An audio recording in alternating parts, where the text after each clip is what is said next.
Good morning, everyone, and welcome to this Crunchfish webinar. It's the 11th of February. My name is Johan Wester. I will be the moderator. This is my second week as the moderator, and I think it's quite, fascinating to hear the stories from Crunchfish and follow this development into this new era in the world, I believe. I hope you have a good morning. In Sweden, it's 8 o'clock.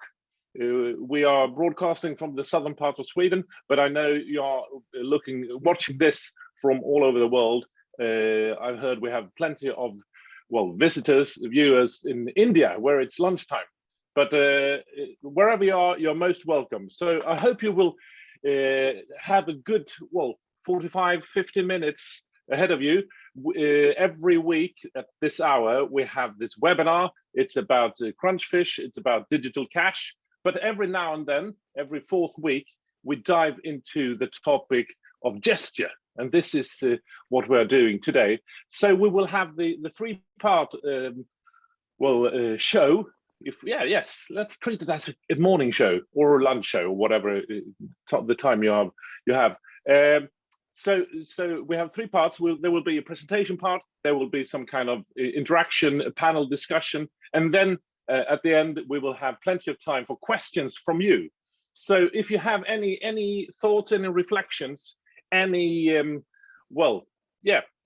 things you're curious about, things you are you want to know more from Crunchfish or about this topic, just post them within your chat forum, the chat. You have it on your screen somewhere.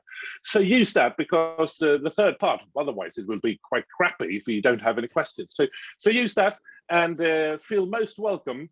And I will now start and let's see if we have 30 of you participants joining in, and I will see if we have any questions. Now I will introduce the panelists, and one of those three will have a presentation. First of all, Joachim Nydemark, CEO Crunchfish Gesture Interaction. Good morning. Good morning. How are you? Is it a good morning? It is a great morning. Great. Oh, that's even better. Okay, you're most welcome. And then we have another Joachim. Plenty of Joachims in Crunchfish. Joachim Samuelsson, the man behind it all. Group CEO Crunchfish. Good morning to you.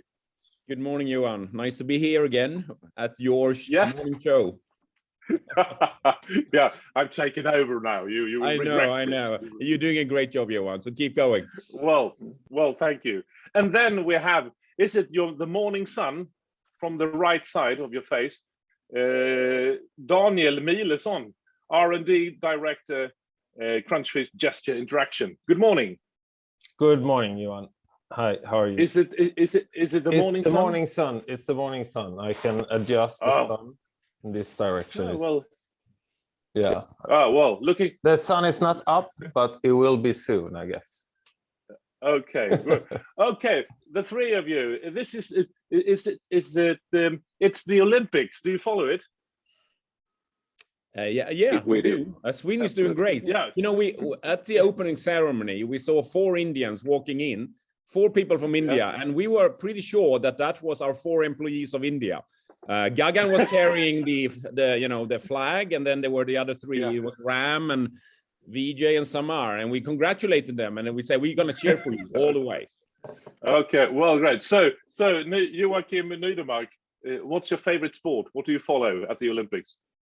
I follow skiing, so downhill skiing and downhill skiing. Yeah. Even cross country. To some extent, absolutely. But there hasn't been that much success now in the latest games. But I think we have done pretty well in Sweden overall. So. Yeah. And Joachim Samuelsson, I know you have a mathematician's brain, so you must be into curling then, are you? Oh yeah, curling is great, you know, and Sweden usually do quite well in curling. Curling is great. Thanks for reminding me about curling. I've actually tried it once, but I was flat on the ice, so I wasn't too skilled. But it's really slippery out there. Yeah, that's dangerous sport. Dangerous sport. Yeah, dangerous. And finally, Daniel, do you have an interest in winter sports? Actually, no. Yeah. Sun has gone down now in the video is not on my side here. Okay. So yeah, I'm not even counting the medals at the moment, but I see. I've heard we got a lot of medals, but I'm not following it closely. No. Yeah, I'm most glad we were ahead of Norway the first 3 days, so it's that's what I was celebrating. Okay, well now it's time for gestures, and I'm quite curious about your presentation. Now this time it's Joachim Nydemark. You will give us your lecture, your story about gesture, and then of course we will all be able to follow up with questions. So are you ready for this, Joachim? I am ready. Okay, good. We have Charles Darwin, The Survival of the Fittest, and actually it was if you remember the song we have at the beginning, it was Mob Deep with the song, well, with the tune, so The Survival of the Fittest. So it's all connected. Okay, gesture interaction. Joachim, I'll give it to you. Thank you so much. So welcome everyone, and I'm happy to introduce and tell you more about our gesture technology and in more detail the Exoskeleton. So for new listeners and during the people joining here, I would like to give you a quick recap from our previous session. So gesture interaction is about using your hands to controlling electronic devices from a distance. And you can use actually both hands and your full body to do that. We tend to talk about some different kinds of gestures. So the most basic one is what we call static poses. So static poses is about showing a hand in a specific pose, and that could be like a thumbs up. And when you show a thumbs up, you will trigger an event in the device and something will happen. The second one is slightly more advanced. So we have a point on a hand that is tracked in 2 dimensions. And then you can use a pose at a specific point on the screen to create like a click event. And also that then generates a happening or an event in that device. The third one is a solution where we have a number of points that is tracked, not only in 2, but in 3 dimensions. So we refer to that as our skeleton model.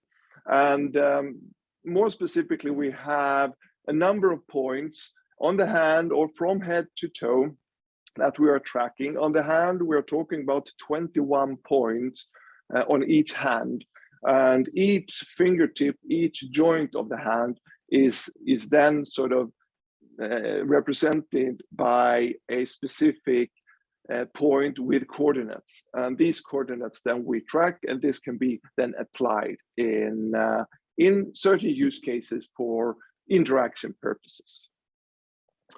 If we look at what then is needed, you need a camera sensor to see sort of the hand or the body. You need some sort of computing hardware, and then we add our technology into this, and the integrated product then with hardware, camera, and our software could be like a pair of AR glasses, virtual reality, cars, public screens, what have you. And each of these specific use cases or products is sort of a place where gesture control come into play for a number of different reasons. It could be distance, it could be the lack of screen, or at least a physical screen as in AR glasses and so on. And that is where sort of our technology come into play. Exoskeleton was or is our latest generation of our product, but also our most advanced, and we tend to refer to it as our flagship product. Exoskeleton is targeting primarily augmented and virtual reality environments, so that therefore the XR in the name. And again, we have the 21 points, but we are running this in I would say any kind of software system. So we have Android, Linux, Unity. We can do iOS, we can do Windows, and we can then track each of these points on each hand with millimeter accuracy. And if we, especially when we talk about augmented reality, augmented reality is when you have this pair of glasses, you look through and you see the real world, but also you see this augmentation of the world. And the augmented information in our case is like this skeleton on your hand. And since you have the reality to compare with, the accuracy of this skeleton software is really, really important. So you need to have a very nice accuracy for this to look good and give you a good experience. And I would say that is something we are really good at. When we developed, we launched this product actually about a year ago.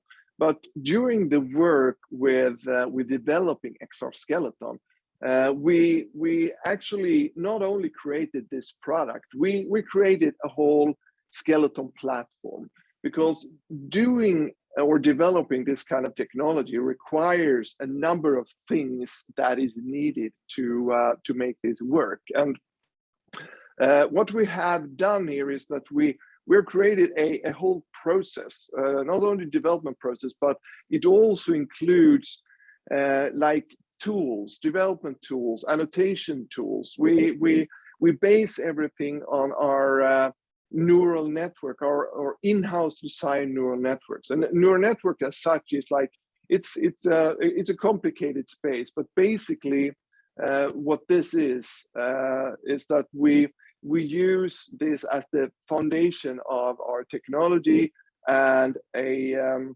way of training the algorithm to work as it's supposed to do by tracking hands and body.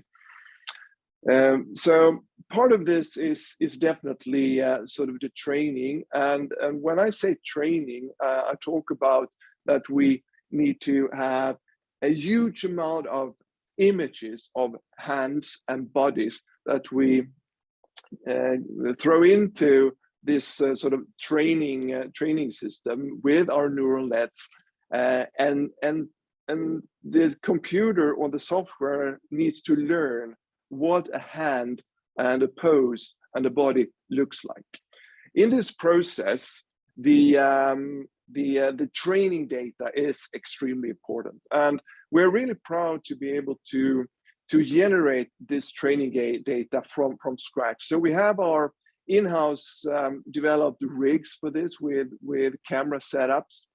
We have tools to for instance do the annotation, and when we look at sort of training data or data for verification of the performance of the software, we talk about annotated data and synthetic data. And annotated data is basically where you record people or hands, and then you annotate that. And annotation means that you have an image and you put out like 21 points. If we take the example of the hand again, we put out 21 points on tips and joints. And so basically what we're doing is that we're telling the system that, or the neural nets that, okay, if you see a hand like this, these points represent sort of the fingertips and the joints. And then we provide that information to the neural nets. And it's not only, I mean, one image. This is millions and millions of images that need to go in. And in order to get a huge variety of this data, we have also a system for masking out sort of, for instance, the hand. So as you can see in the the left, down left corner here, we have like a hand, and then we mask out that hand and put that on sort of a, it's like a green screen really. And when we do that, we're then able to place this specific hand in sort of different environments. So we add then backgrounds to this, and each hand plus background become like an image. We have the synthetic data, and this is also something that is based on real data from the beginning, but it's done in a slightly different way. So what we do there is that we have like a 360 camera that take a 360 photo of a hand, and then we, in a computer, we break this down, this hand down into, I would say, bits and pieces. So we can work with movement, skin textures, and colors and sizes and everything. So we can then generate a huge amount of data by sort of turning and moving this hand around and changing a number of parameters of this hand. So these are the two tracks of training data, and we do everything in-house, which is a huge strength. And this is what it could look like if you have, as you can see in these images, it's all the same hand, but we have, obviously we have different backgrounds, but the beauty with this is that we can then change lighting, shadows, color, reflections. We can change the age of the hand, nails, nail polish. We can add, you know, skin marks, tattoos, and anything. And on top of that, of course, movements of the hand. So by doing all this in a structured but to some extent random way, we get a huge variety of material, because what is extremely important but also hard when it comes to gesture control is that you are not only always in front of a white screen or a white wall, it's always something else in the background, and that is kind of noise, and the system needs to learn to not pay any attention to the noise. The only thing our algorithm should see and take care of is sort of the hands and the movement of the hands or the body, and that is what is important to make this work. So again, on the highest level, we have a camera that could be a mobile phone or a pair of air glasses with a camera. A lot of images come out from that camera. Typically, there are like 60. We talk about 60 frames per second. So 60 images per second is going into our skeleton software or skeleton engine, and out comes these 3D coordinates, 21 for each hand, that we then sort of connect with lines, and that generates then this like skeleton of the hand that can be used for interaction. So coming back to the platform, so the platform as such, then as mentioned, includes the whole process and all the tools and everything. But the beauty with this is that this enables us to create in a short time frame new products and new features and functionality in current products. So a few examples here. So we have the exoskeleton, the hand skeleton we have done here a year ago, but during this year we have then added body skeleton. We have added combination or combined solution, hand and body. We have added multi-hand for the interaction. We have added more sensors. So we have RGB, but we have also stereo RGB. We have infrared sensors and so on. And what we are looking into here in the next or in the near future is detection of objects in a hand. So this is something that can be used, for instance, in in a car environment. So if you want to make sure that you keep track of the people in the vehicle, maybe the driver has a mobile phone in his hand or her hand. It's important information, and this is something that also we can enable with this platform, and obviously new gestures and new poses. So to kind of summarize what we see our competitive advantages are, we have a neural net based software, and this is a fundament and an important part for this to work. And this also guarantees sort of a good performance and accuracy. We have the platform with the development process and tools that is really important. This also, as explained, generates this versatility of the product, where you can move from something to something else, and looking at the gesture business and the area of use.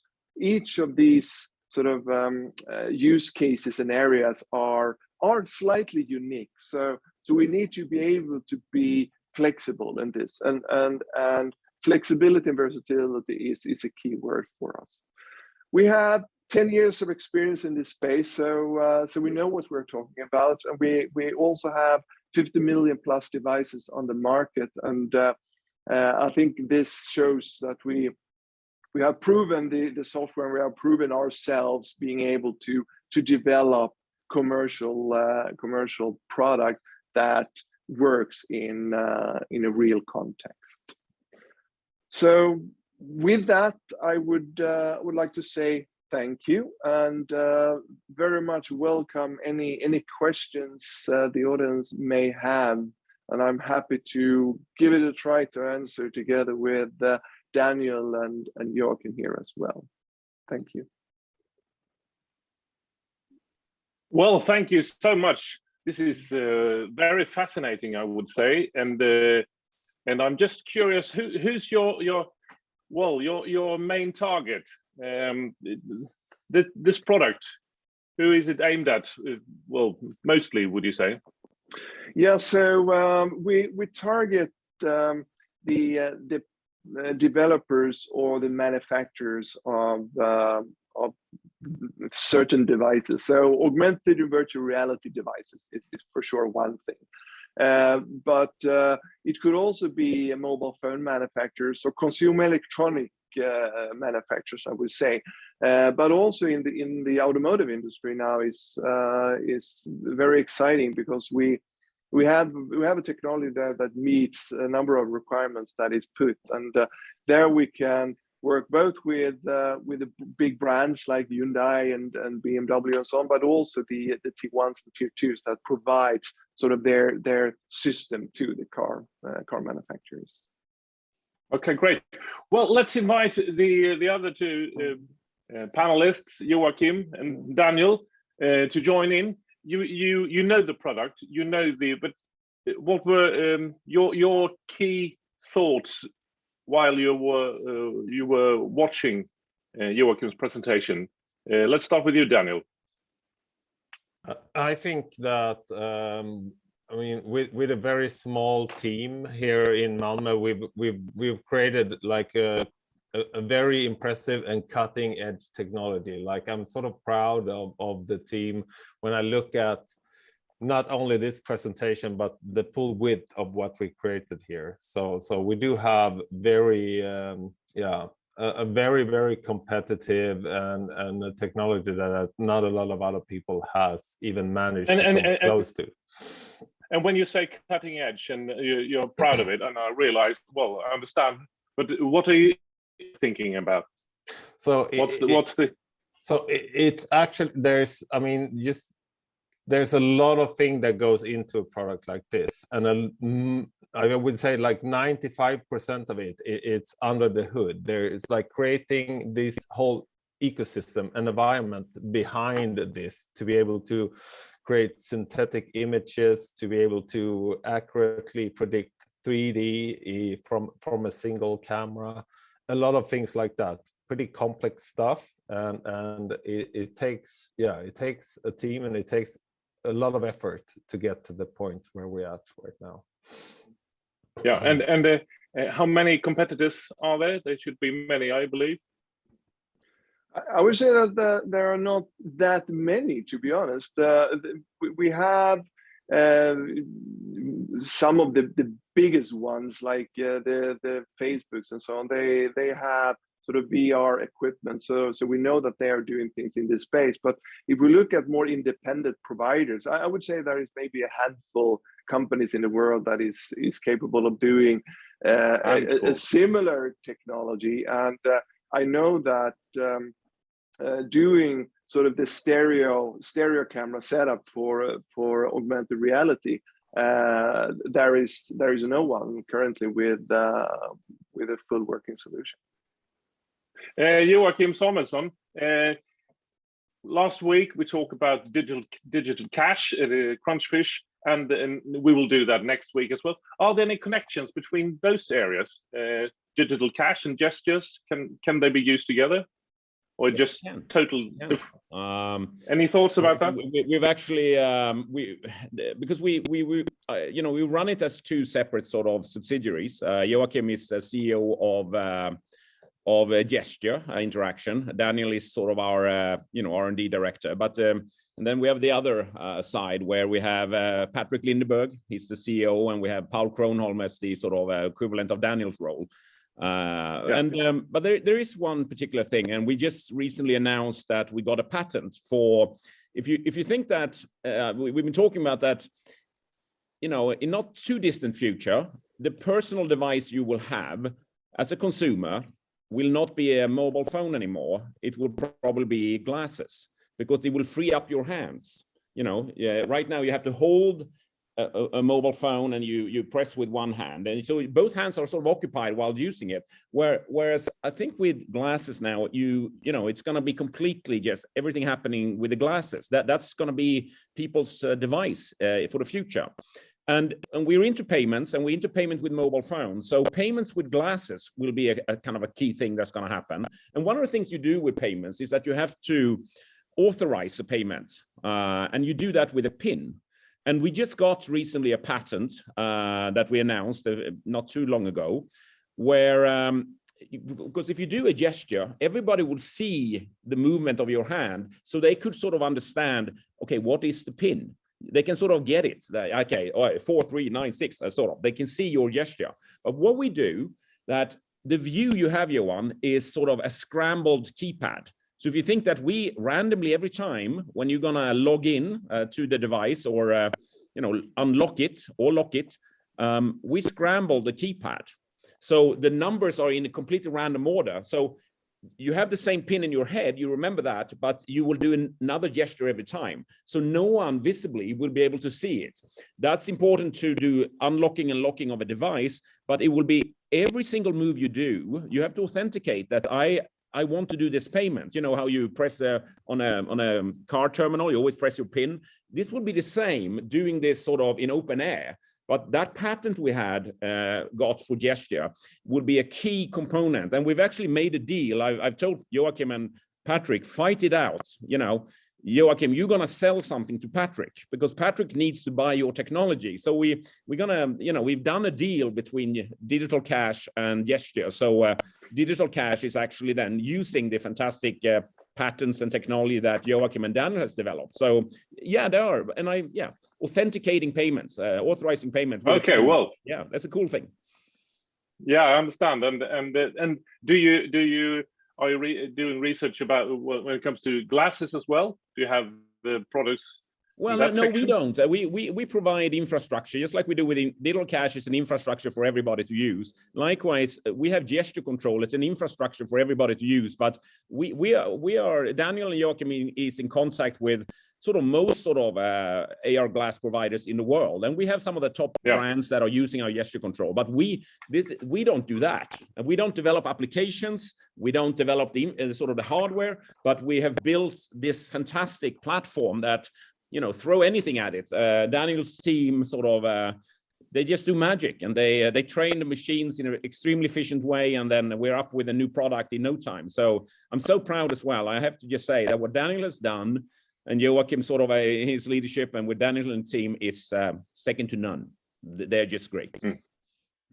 Well, wonderful. And I'm just a couple of questions about the technology. I'm thinking about the how far from the camera can you be to be able to use this gesture control? Yeah, Daniel, so Daniel, you can. Yeah, Daniel, give it away. So this is, I mean, typically when you're wearing a pair of AR glasses, your hands or arms are only that far away. So it well, I'm 2 meters. It could be quite a distance, Yeah, for you, 4 meters, Johan, is fine. Yeah, so there's a physical constraint there, but typically you need to, I mean, we've done products in the past where you can be 5 meters away, but a lot of that doesn't really make sense. Usually you're pretty close to the technology that you want to interact with, even if you're wearing it or if you're standing in front of a screen or if you're in a car. So 1 to 2 meters, but essentially it all comes down to resolution of the camera and the field of view of the camera. But I mean, within the you can go outside in the city or in the society, and if this technology will take over it all, it will be in shops and on the streets, and you will do your gestures all over the place. Is that a possibility?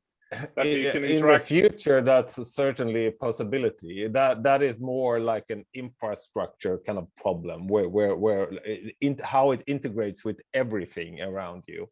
But certainly, yeah, you any type of technology you could interact with gestures as long as the technology can understand what the gestures mean. Yes, and I think it would be quite fascinating if the Martians will arrive to the planet Earth, and they will see all the people down there going like this. It will be a totally new era of mankind, I would say. Johan, I love you. That you think is what they will be surprised about, the Martians. It is that not anything else. Only that people are walking around like that. That's what they will be worried about. Yeah, I'm sure, Johan. The Martians will think that, and they will send back a report. They're doing strange hand gestures on Earth. Sorry, I'm trying to be a little nice and keep it light here. No. Johan, I love you. You know that. So keep going. Yes. But I think it would be plenty of comedy from that, and if people don't reflect on what they're doing, going on streets like this. Okay, great. So it's a couple of meters. So. What about the software? Can I integrate gesture recognition into my own software? Can I use this and put it in if I have some idea? I don't know. Yeah, so basically you can run it in I would say any kind of device with a camera sensor. However, you cannot sort of take our technology as sort of just a mobile phone user and throw it in. However, what is possible is to integrate it with applications. So if you are an application developer, you could sort of add gesture control into that application and then make that available on App Store, for instance, for everyone to use. And we did like a demo or a concept of that actually, I think it's like 6 years ago.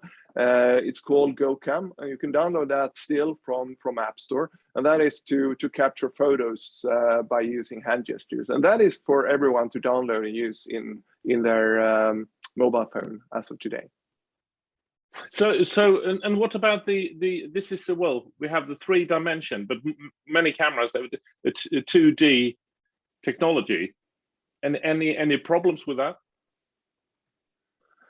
Yeah, so that is where we do magic. Daniel, can you just briefly explain how that is possible to track 3 dimensions with a 2D camera? Yeah, so to put it simply, so by looking at a hand, so we can actually like determine, you know, how the fingers are configured, like the hand, like the fingers are further away than the wrist and so forth. And in the same way, we can teach the algorithms to derive, you know, the distance between by having a reference of a lot of different hands and a lot of different configurations. We can actually teach the algorithms to look at the hand, even though it's a flat image. By looking at the configuration of the hand, we can derive the three-dimensional position of the individual joints, and from the, you know, all the camera parameters and the whole camera picture, we can also derive where in space that hand is. So that's how we can actually, it's not an easy thing just to do, but you can. And that's how we do it. We train the algorithm based on this information, and with the camera information, distortion, everything, then we can actually place the hand where it's located in space from a single viewpoint. Yeah. When it comes to well, I'm thinking of do we have any situations where it will be hard or impossible for the camera, for the technology to really understand what's going on? What about lighting? What about my new patterned shirt? Any problems in the surroundings that will make this not working? If it's dark, it's kind of hard, Johan, because then but I just of course. But where's the limit? But we have a solution for, you know, in the car, as we've been talking about, that that's a very important use case of us in the car. And typically it's quite dark there if you drive at night, but then you use then infrared lights, which is a technology that sees very nicely in the dark. So then we change the sensor, that is not a normal a camera sensor anymore. It will be infrared light instead. And and we excel at that as well. I think, Daniel, you work a lot with infrared, haven't you, the last 6 months, really? Yes, we have, and that is a good point. Like, I mean, the limitations there, of course, if there's nothing in the image, you cannot find if it's a completely black image, you cannot find any gesture. So it really comes down to the sensors. There's a limit to the technology as well, of course, like how much information is there. But when you get to these really dark environments or environments that is like, different in some other way, then you go for the sensors, like Joachim is saying. So we use infrared light, which you cannot see with your bare eyes, and blast that out, and the camera sees the light, and then you get a nice clear picture anyway.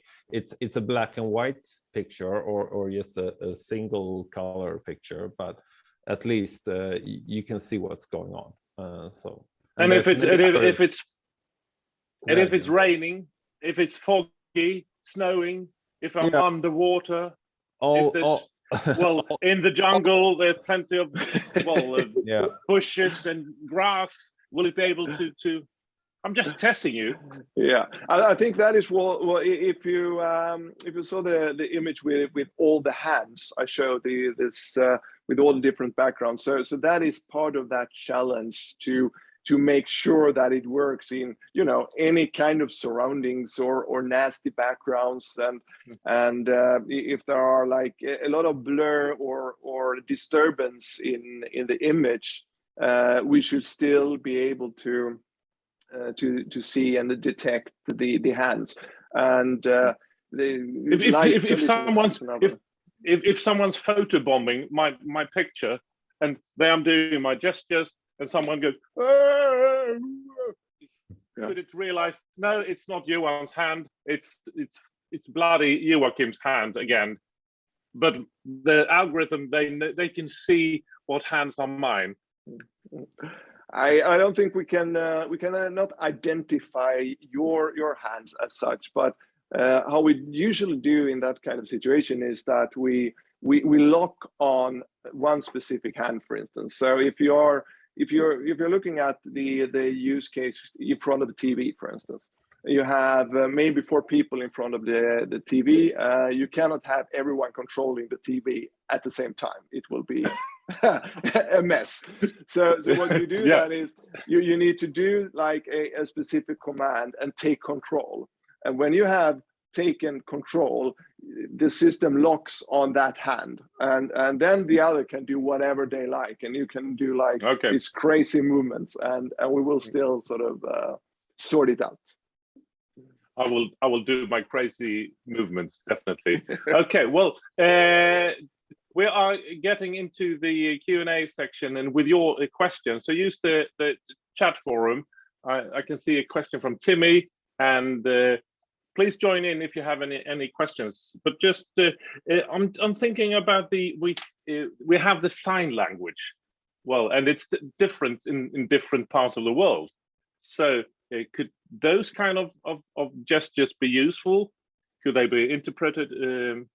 Well, can they be understood by the system, or are they totally different gestures we're talking about? So we could definitely teach the algorithms to understand these specific gestures, to kind of interpret the sign language. So it's a little bit different from the goal that we have, because we want to be able to interact with the surrounding world. Like if you grab something, if you push on something, we want to be able to do that in the virtual world. So basically you're not doing sign language, but you're actually interacting with things. So you're pushing things, you're moving things, you can click on a keyboard, but it's all virtual things. So basically you're just interacting with digital content in the same way that you're interacting with actual content. But I mean, you could use, well, A, B, C. Could it be able to, well, you could do that as well. Yes. But I think, Johan, I think it's we're going for the mass market, and we're not asking, the plan is not to ask everybody to learn sign language. We want an extremely much more easier interaction paradigm, where you maybe just do thumbs up, maybe, you know, just a few commands. We have the pinch, this one. This is sort of your mouse pointer. I move it around and I click, click, click, I double click. That we do. So we're not sort of into software and teaching everybody. That has nothing. We can do it, as Daniel says, but it has very little to do what we're aiming for. We're aiming for, rather, you think of the mouse pointer. That's sort of what we develop and give you that in a hand form, instead of having a mouse pointer. That's what we do. And as Daniel said, interacting with virtual objects, you know, you can place, I don't know if you're aware, but you can place it's called a SLAM object. Any virtual object can be placed in space, X, Y, and Z, anywhere on the earth. So you can have that in in a shop. You can go into and you find a coupon maybe sitting at a particular sort of shelf next to a product, and you can grab it, put it in your sort of basket, and you have it for checkout. These are the things we're talking about, not sign language. That's I understand, but I'm just well trying. I understand. I'm just trying to put you back on track. Well, thank you. So I'm just thinking, are you have you decided what the different gestures, what they mean? Do the algorithms know that, or will you teach your own system? Oh, for me, this means something else than in your system, or will that be the same for everybody? Do you understand my question? Yeah, absolutely. So I think in general we want to, if we talk about gestures as such, you can sort of divide between the specific poses and a system that tracks all of these points of the hand. And if we look at poses that triggers commands, I think as a human being, you want to limit the number of different poses that triggers certain commands for an electronic device, because you will just mix them up. You don't want to have like 15 different, you know, strange combination of hand poses to trigger things. So what we believe is that you have again, to put it like a handful maybe of different poses that can be used, and you can definitely choose what you want to have or what you want to control with each of these poses as a developer of, for instance, a specific application. So you can say, okay, so this is the command for go back to home screen, or this is the command for OK or whatever. That is feasible. But what we see in the augmented and virtual reality world, and the big sort of beauty with having this full skeleton model is that you will interact with virtual objects, and you want to do that in a way that is as close to reality as possible. So if you, for instance, want to move, as Joachim mentioned here before, you could have like something, you could have, let's say that you have AR glasses, you come home and you have placed your virtual TV screen on the wall. If you want to move that TV screen to another wall, you can, take it with your hands and move it and place it somewhere else. And that way of interacting with these virtual objects should be as close as possible to reality. And Yep. be able to do that, then you need to have, and that is what we enable. So each of these points of the hand, these 21 points, is an interaction point with the virtual object. So you can click on the screen like that, you can click on a screen like that, or a button, and it should work, because it shouldn't matter how you click on a virtual button. It should be intuitive and easy to understand. So therefore, Yeah.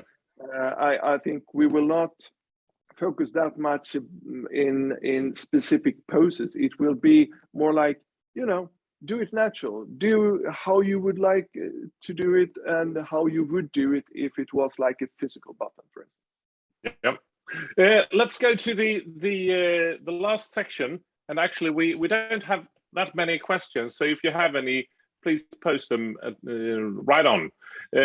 I will now take the question from Timmy Erengård.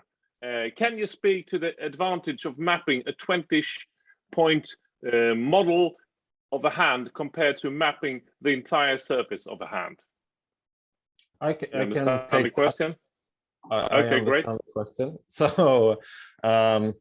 So why we have chosen, so 21 points has sort of been the go-to standard for that is how many different points you need to fully articulate the hand. Like if you want to take my hand and put a digital version of it in the virtual world and see all the joints and the movements, then that is approximately the number of points that you need to have in order to do that. You could do a full surface reconstruction, but that would require a lot of more information and a lot of more points. So, and that would mean it's more compute intensive. So you can definitely do that, but it's for saving compute and be able to run the system in real time. That is not being done. So also there's like very little I would say like fidelity change in towards like doing just like detecting the actual joints of the hand to detecting the surface. There's very it's very similar in the virtual world, actually. Yeah, you will be able to predict it, Daniel, isn't it? So that if you just have all the joints, the 21 points, then you can artificially create a synthetic hand and with all the surface you need, really, isn't it? And you have it efficient with the 21 points instead. Yeah, that's exactly right. Okay, so we are no more questions from the forum at the moment. So I will give you another question here. If you pick, because this is a way of thinking, I believe, and you need to get in contact with people that really they're searching for a solution, but they haven't found it yet, and maybe you got it with this skeleton, exoskeleton.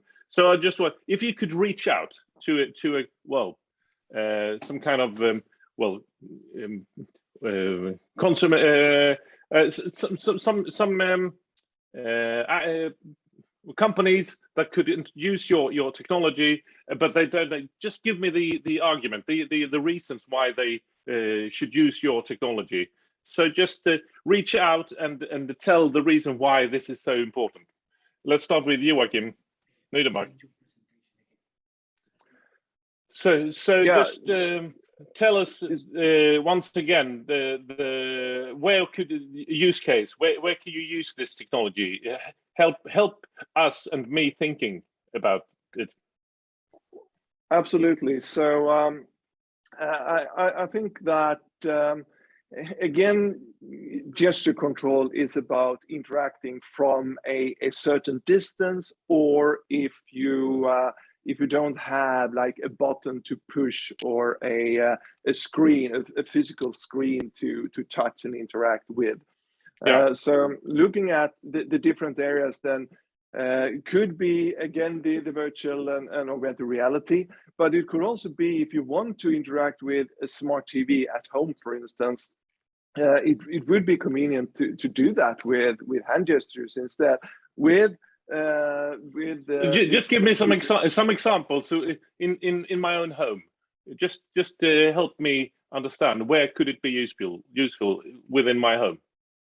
So TV is certainly one where you could TV? use your hand. Okay, you connect with your TV screen. Okay. Any other places in my home you're thinking of? I think in general you could control sort of your stereo or other electronic equipment that would make sense for maybe more convenience. But again, where we target our business right now is where there is a need to have for this technology. We have done sort of the nice to have, and that is more related to maybe mobile phones. You have a physical screen to touch with a mobile phone, so that is a nice to have if you want to, once in a while place it on at a distance and maybe take a photo or control your music player in the phone. But at the end of the day, it's about need to have, and that is where automotive comes in, because you need to have this kind of technology to see the passengers and the driver and what they are up to in the car. You need it in the virtual and augmented reality world because you don't have a screen to touch. You don't have sort of, usually, especially not in AR, with this nice thin glasses, you don't want to carry around with hand controls and everything. So there, yeah, the hand definitely come into play. So that is the main markets. We also see maybe public screens out on the street. You could be at your central station. You could interact with these large screens at the distance, not sort of touching everything public available, and for convenience as well. So that is a third category of usage. Daniel, Joachim Samuelsson, join in. Any other situations where you think this is especially useful?